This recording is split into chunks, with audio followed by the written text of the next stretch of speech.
Greetings, comrades, and welcome to the Rad Gaming Podcast. I'm Pescador. And I'm Jemshi.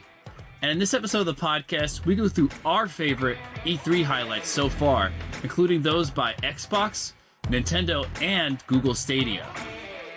This episode of the podcast is sponsored by Cento Fiore. Cento Fiore is a lifestyle fashion brand that sees beauty in cultural heritage and always strives to offer timeless and elegant style.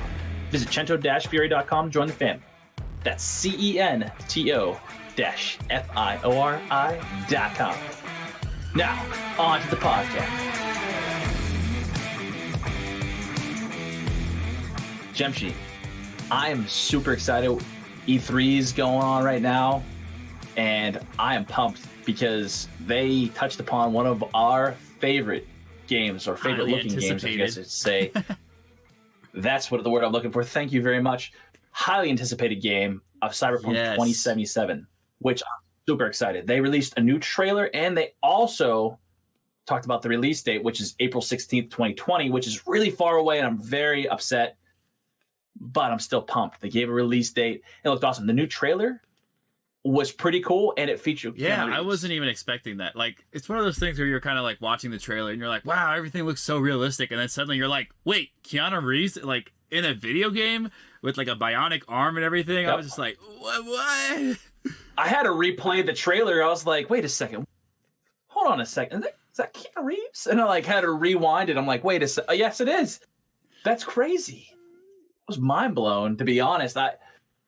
To be in one of my like highly anticipated games, I'm super stoked. And Keanu Reeves like just looked legitimately like the graphics phenomenal. Yeah, I think what was funny for me is that I had just seen the movie Always Be My Maybe, which is like a Netflix movie. But the reason I bring that up is because in that movie, Keanu Reeves has like a random cameo as Keanu. Like, you know, it was just like, I'm seeing him everywhere now. Like, it's just like, he just was in this recent movie. Now he's in CyberPunk 2077, you know, like... What? Huh. Like, it was just that... Yeah. Now that I think about it, you're right. He does have really weird like cameos. John Wick. Like, I feel like he's just dominating the I wonder if that's what it is, though. Now. Like, you see him on Reddit all the time. You see him, you know, in movies and TV shows. Or, I don't know about TV shows for sure, but... I think it's because of Fortnite, though, would you say? I mean, I'm speculating here, but, like, Fortnite really set Keanu Reeves off the edge because they had, like, everyone's like, oh, that's the John Wick guy, you know, from Fortnite. Yeah, you know what I'm saying? Also, so maybe John Wick in general had a very good reception. Just like the movies did really well. Everyone loved them. And I think that's just something that really helped his image. I think he's played like some roles that are just very significant. Like, he hasn't played like, you know, the like anything like Avengers where he has like, you know, Chris Evans and all those, you know, Robert Downey Jr. where they got those recurring roles in like an Avengers. But it's like everyone knows who Keanu Reeves is, and it's just like every role he plays, he's just like, he nails it. Although the first time I admit that I ever saw Keanu Reeves was in the movie Bill and Ted's Excellent Adventure. I don't know if you've ever seen that. Yeah, super old movie. The first time I ever saw him. So whenever I heard like that was this, like when you're younger, sometimes you don't see the connection between these characters because you see like, oh, young hippie like Keanu Reeves, and then you see The Matrix or something, and you're like, I don't really put those two together because like I saw Bill and Ted's Excellent Adventure, not really caring who was the actors or anything, but like, and then also speaking of Bill and Ted, they're also Keanu Reeves. I saw him in a post with I can't remember the exact the other guy's name. See, he wasn't as important, but they're making a Bill and Ted's like 3, I think, is that the movie they're on now? They're gonna make a Bill and Ted's 3.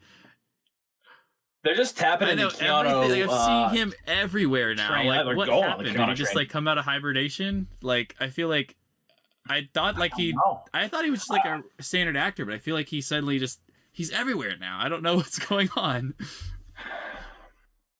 I'm trying to think of someone to compare him to, but I can't really compare him to anyone because he's just literally everywhere. I guess, like, you know how Kevin Hart was literally everywhere? And I'll make a connection really quick. I just saw The Upside recently. Kevin Hart was literally everywhere for the longest time, but Keanu Reeves is on a different level, though, in a sense, because he's in games. He's just making cameos and create like movies and stuff. Diverse and versatile in his like portfolio. Because like Kevin Hart is always acting career. Comedy. You know, he's kind of stuck in that genre. Yeah, and that's what I thought. But I saw. Did you ever see The Upside? Is that not more of a comedy movie? No. So what it is he's like I forget the technical term for it, but he takes care of an individual that is played by Bryan Cranston, the guy that played Walter White in Breaking Bad. And he plays a caretaker. Like he takes care of this individual because he's a quadriplegic. So like he actually plays a more serious role. I mean, he's still kind of funny in it, but not like to the comedy that he normally does. So yeah, it's kind of nice to see him outside of his element in a sense that he's actually doing a more serious role. But I mean, there is moments of him being funny. Yeah, I think. But I understand. I guess with him, they had to like make sure they cater to the people that were like, "Oh, it's Kevin Hart. I want to see a funny movie." But then he's also trying to like, they want to cater to Kevin Hart, trying to like, I want to make sure I'm not always the funny guy. I want to be like, a serious actor and pursue that avenue too.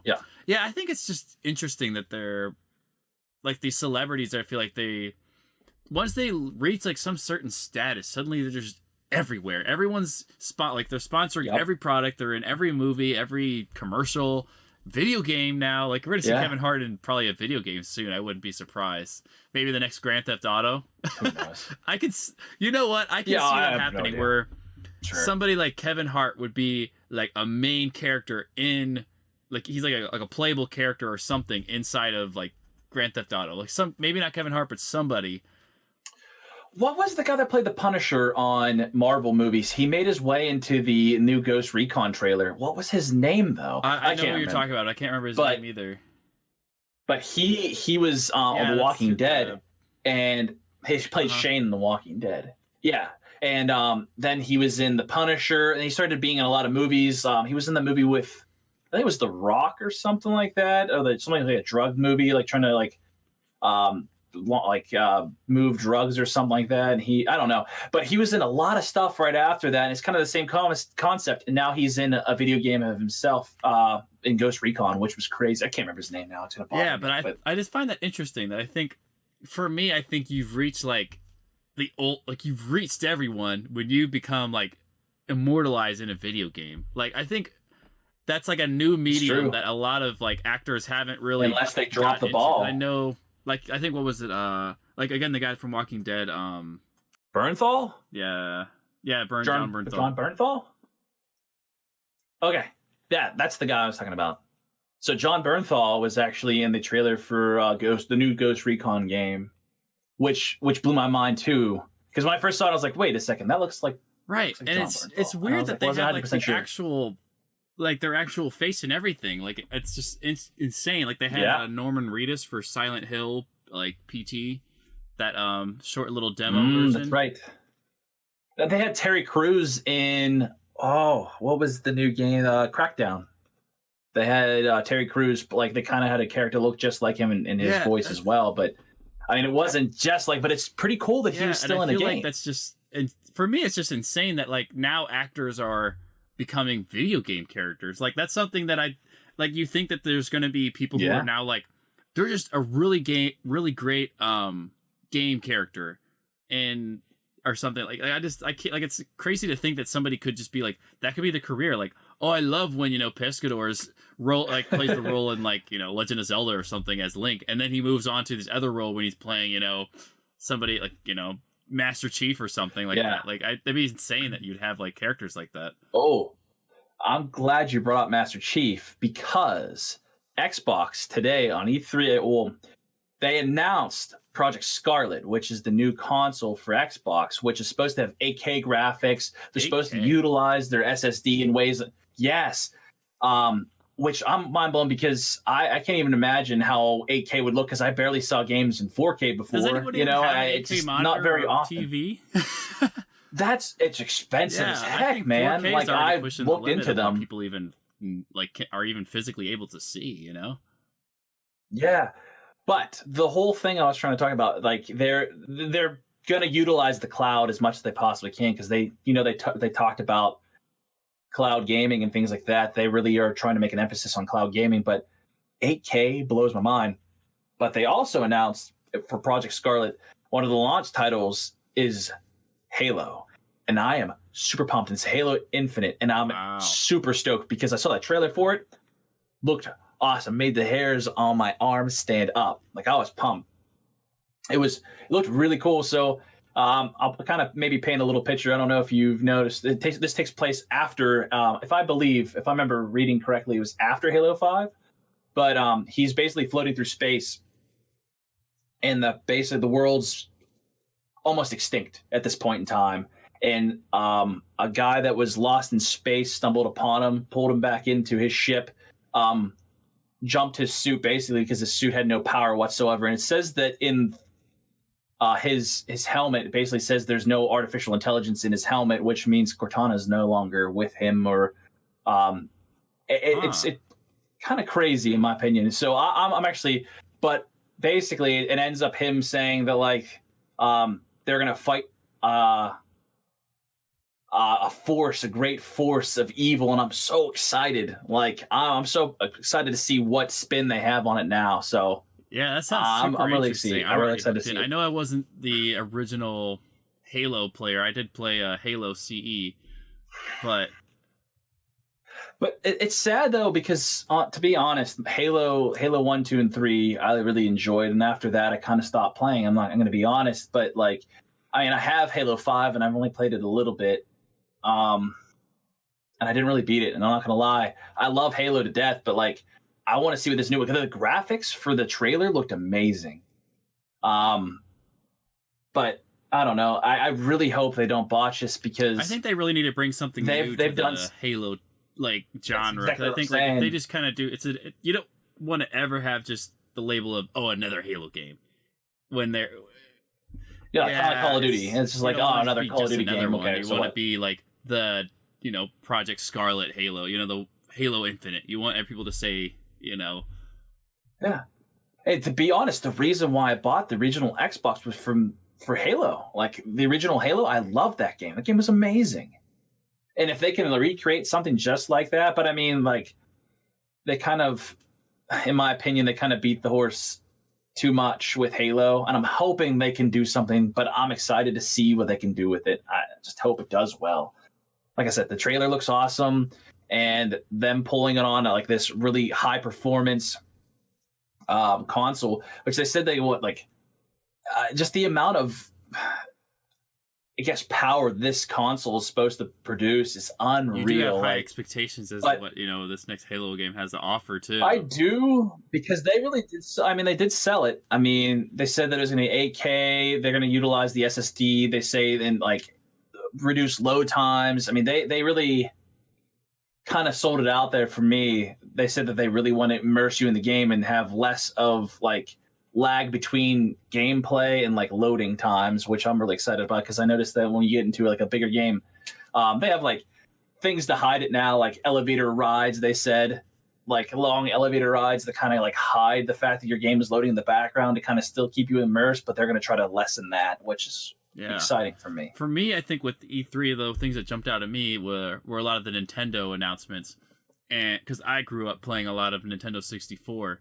And the first one that jumped out to me was they announced Banjo-Kazooie as a playable character in Smash Bros, which was, for me, like, it was rumored around, and I like, you kind of heard it, but I was kind of like, nah, there's no way, because I remember keep hearing it, and then people were like, it's confirmed, and then it's not, or I don't know. When you try to look in those news things, sometimes you just have to walk away from it, because you're like, I don't want to be disappointed, but I'm super excited because I love Banjo-Kazooie, and just that Smash Bros is just also a fun game, and I think I love the fact that he's got a lot of the original Banjo-Kazooie, because there's, for those who have followed the series, there's a Banjo-Kazooie Nuts and Bolts, which was not received well because it was a completely different game than what the series was originally.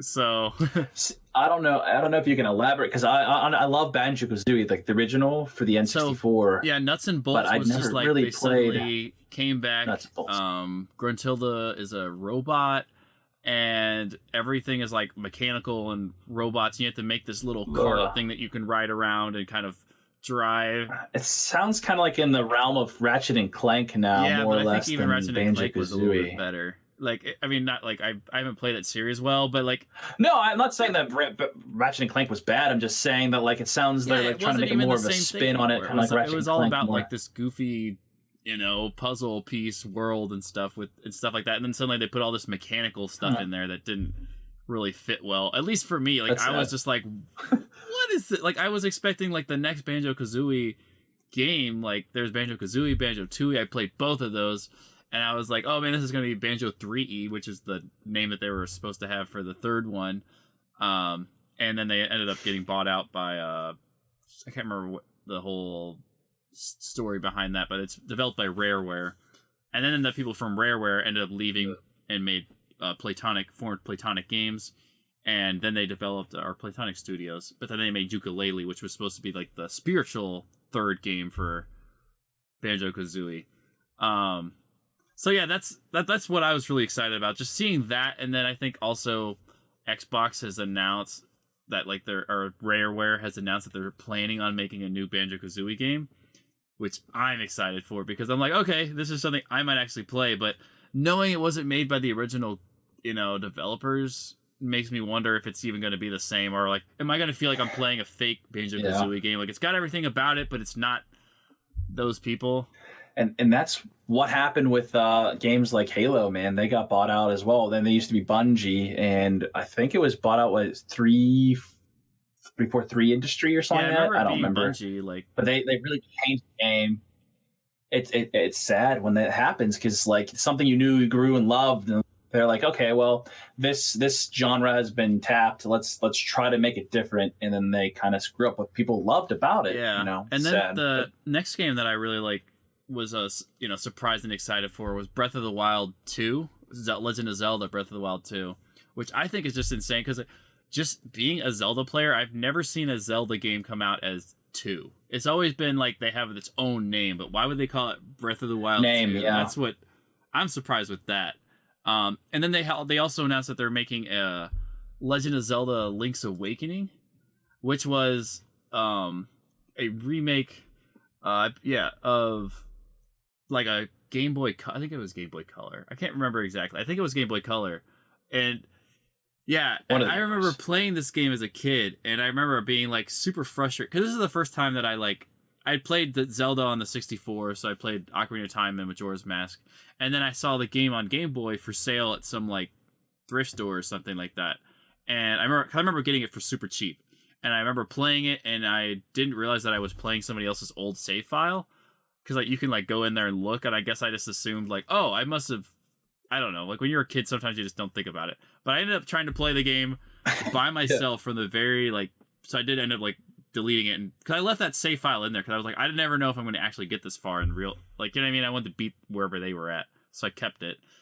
And I played that game. I remember it took me forever, because I was like, I'm not going to look up anything about this game, and like no one I knew had ever played the game either. I guess I just didn't have the friend group that played on Game Boy. But I just remember playing this game, and it was like not anything like any of the other Zelda games that are currently out there. Like it was kind of its own thing. It doesn't have the same characters or anything. It's just like its own world, because it's supposed to be just I don't know if it's a spoiler or not explaining why it's different, but I don't know. I'm just excited to see this game, because like they really revamped it and made it. It looks like it's similar in the style of if you've ever seen like Spirit Tracks, or what's the other game? Wind Waker, like that kind of stylistic version of Zelda where everything's not like, it's kind of cartoony a little bit. So I think that's kind of interesting that they're going to have it that way. I guess just to kind of make sure that it's still like it's a Game Boy. But I'm excited to play that. That's a game that I feel like I'll play again. I mean, it's available for the Switch, so it's it's still a handheld game, I guess. Still, like it's going to have that same thing. I'm still interested in seeing why, or trying to figure out why that it's not its own name, because like you said, every game in the past has been its own. Yeah, it has its own title name, and it blows my mind that. I don't know. Yeah. I guess they just want to make sure that they're writing off the fact that like it's Breath of the Wild 2, like it's the next game. Yeah, pay attention, people. This is this game, but because I'm sure it did really well. It was one of the main reasons people bought the Switch. And I think that's why that they're trying to feed off of that, and they're just like, instead of naming it something different, people know it's going to be the same like game. Yeah, as the first one. It's a weird thing, because it's not something Nintendo has ever done with the Zelda series. So it's like, I wonder if they're like, we can't take a risk, or maybe that's like a hesitant title. I don't know. But it's definitely in the same universe as Breath of the Wild, so I think maybe they're trying to make sure, like, oh, if you like this game, you're definitely going to like this one because it's number 2. That's just exactly what I'm saying, though. You know what you're getting yourself into, instead of, like, if it named it something different, I'd be like, well, what's really different from this one from the last one? Because if I'm going in there and saying the same creatures that I fight and the same style in which I fight and the same weapons and stuff, at least I have an idea, as compared to, like, do they completely redo the game? Like, kind of like the Banjo-Kazooie nuts and bolts thing. Like, okay, if it was the same thing, why wouldn't it be named the same name? Now it's a different game. I'm confused what's going on here. So I think they did a good job of naming it. So you never hear about Nintendo really messing up any of their franchise series. Like, if they do, it's very minor things. So I can see this doing insanely well, because it's also, people are like, one of the main complaints with the Switch is there's not a lot of games to play. But if they release another solid Breath of the Wild 2, pretty much like the sequel to the game that did really well. Yeah, like, it solidifies the Switch as a console for games. Oh yeah, it makes it a contender now. I'm not saying that it wasn't, because, like, I love Super Smash Brothers. That's one of my favorite games of all time. But, like, I'm going to be completely honest. When I think of consoles, I don't really think the Switch is in the same category. In my opinion, it's kind of a. And I know that might not be a popular opinion, but it's a different style of because it's a handheld, and then it's also like a console. I think it's just because it has that hybrid that it's tough. It's on its own. It's in its league of its own almost. Yeah, and I don't. It's not bad. It's not a bad thing. Like, by all means, it's different, but in a good different. Like, it's not like the same as, like, Xbox and PS4 kind of like are always butting heads. They're always like, those two consoles are pitted against each other. But, like, I feel like Nintendo's, like, staying out of it. Like, you two fight it out. I'm gonna be my own person over here. Right. And that's where they make their niche. That's what I like when they released the Wii. Suddenly, Microsoft and Sony were like, whoa! Do our consoles need to have motion control and motions? Like, they're like, oh god, we got to figure something out. Yeah, like, I love that Nintendo always comes out of left field with this stuff, and it's always like I can't even imagine what their next their next console or whatever they call it now is going to be.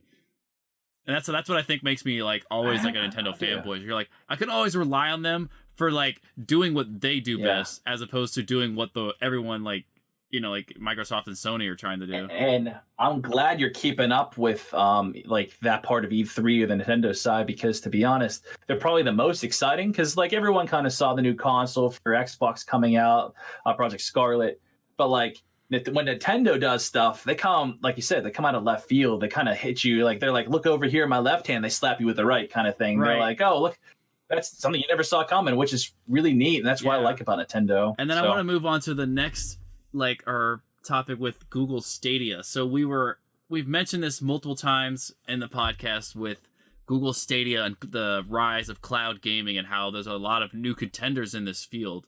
So with this E3, we were also promised a pricing, or just the price for Google Stadia, and it comes to $9.99 per month, which it sounds a lot better, because remember when we first talked about it, we said that if it was $20 a month, or even 30, like, that would still feel iffy, because you were like, well, there's a lot of, like, how much of it, but I don't know. I feel like it's just like it's another Netflix. Like, they're even getting that Netflix pricing, even beating it. I think Netflix is almost like 12 or 13 a month now. 11, it's like $11.99 or something like that.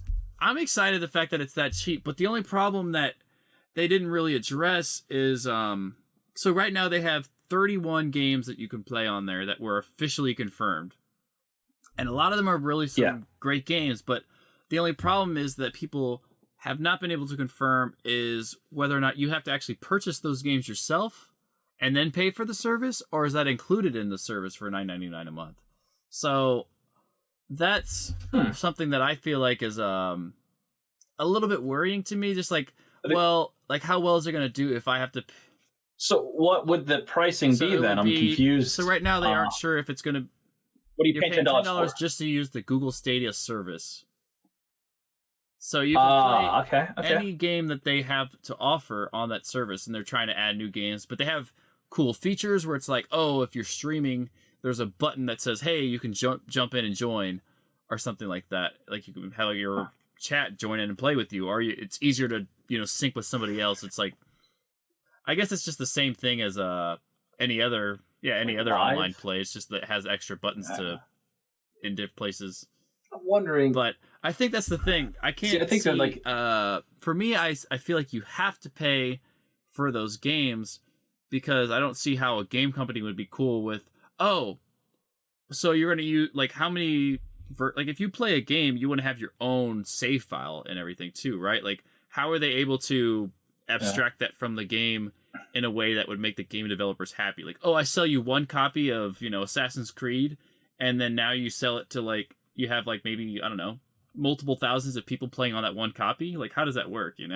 See, I'm not to rain on your parade, but there are systems out or things out there like the Xbox Game Pass, which incorporates that was EA Access. So like what you do is you pay monthly. I played a year subscription for EA Access. It's like 40, 50 bucks a year, 60 bucks a year or something like that. But like it's called the Vault. So basically you download the game from there. So like EA puts out a game, say it's Battlefield, and it's not the newest Battlefield because they won't do that as long as it's been out for a while. They put it on the Vault, and when it goes in the Vault, you can download it to your console and you can play that. As long as you pay for the subscription, you can play that game as long as you want to. So you get like recurring revenue from them. So you're buying the service. But once you stop paying that service, you cannot play that game again. So I think that's the concept. That is a good point, because I did notice that a lot of these games are like, it's a lot of, I wouldn't say older games, but it's games that aren't as recent. They do have Borderlands 3 is a confirmed playable game. So that's what I'm saying. I feel like they have, like, I'm trying to figure out where does that, like, what happens? Like you say, like that, those are for usually older titles, but I'm wondering if maybe they're creating their own deals, perhaps. That's what I would assume, is they're creating their own deals with these game companies. Like, okay, we'll pay you a cut of every time somebody plays it, and they're like, well, it's probably better than selling them an individual, game. So I'm not sure. We'd have to look at the actual setup for, I guess, was it Xbox Game Pass? Like, it's the same concept for the most part. I mean, you pay a monthly subscription fee, and you download the new. I think they are newer games, the newest games. Because I remember at one point in time, I wanted to play Sea of Thieves, and they had that on there available, and you can do it as long as you pay for the pass. And I didn't want to pay for the pass just because I didn't care enough about it. But like, you got access to all these newer games. I'm not sure how they pay, I guess, the developers. I'm not sure how that works. I wonder how the developers make money, because that's what I'm wondering. Like, how to, I don't know. I guess I'm thinking too business like, because I'm wondering how are the developers happy when they sell them a one version? But I mean, even like that. Besides, like, let's say $9.99 a month with Google Stadia.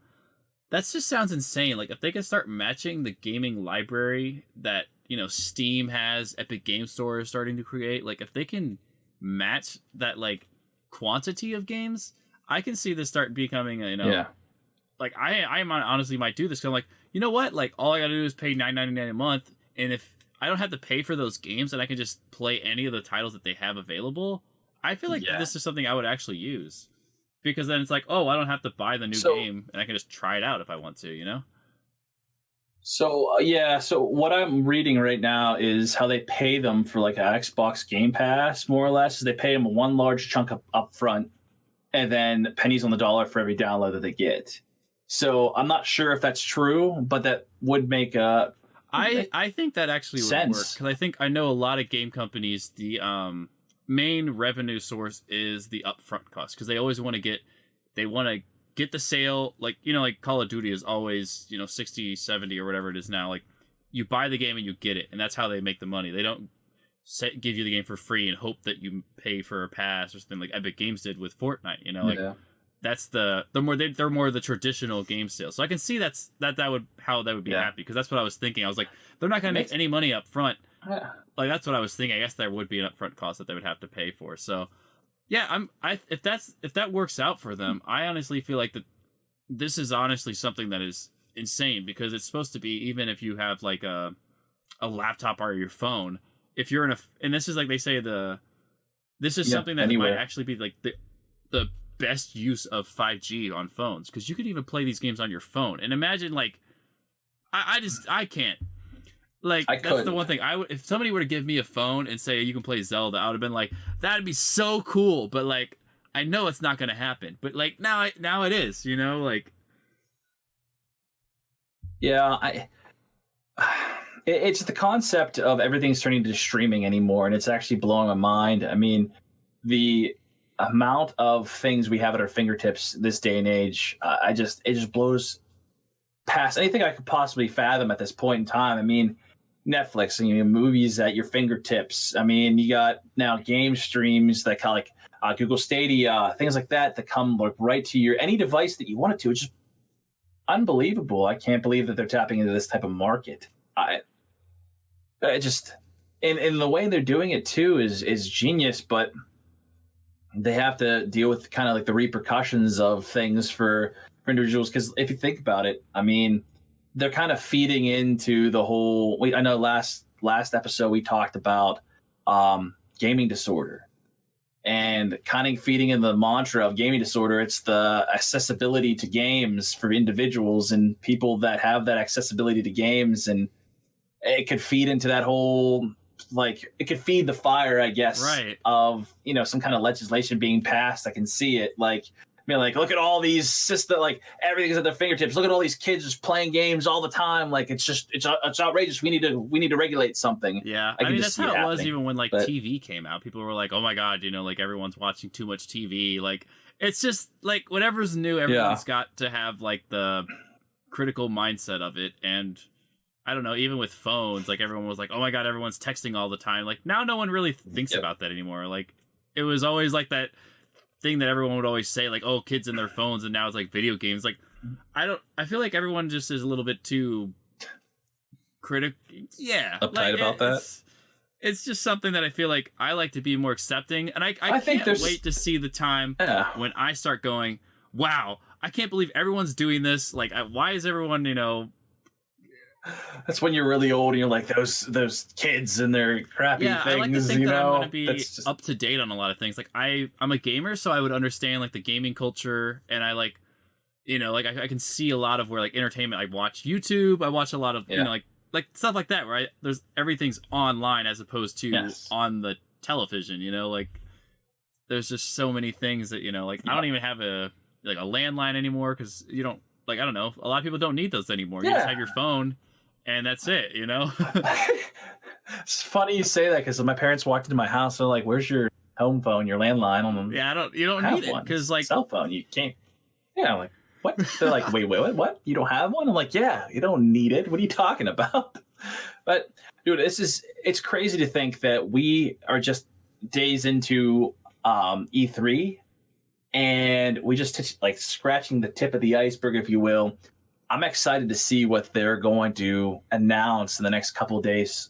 I'm pumped. Yeah, I can't wait. I'm really excited, and I feel like we're gonna have another update next week over everything, where we get the true, like, recap for everything that we can possibly fit into one podcast. I don't even know if we can fit it. I was to say, I don't know if we can fit it all in one podcast. It's gonna be too much, but maybe we'll have a bonus round of podcasts or something. Well, who knows? We'll figure it out. And thank you for listening to this episode of the Rad Gaming Podcast.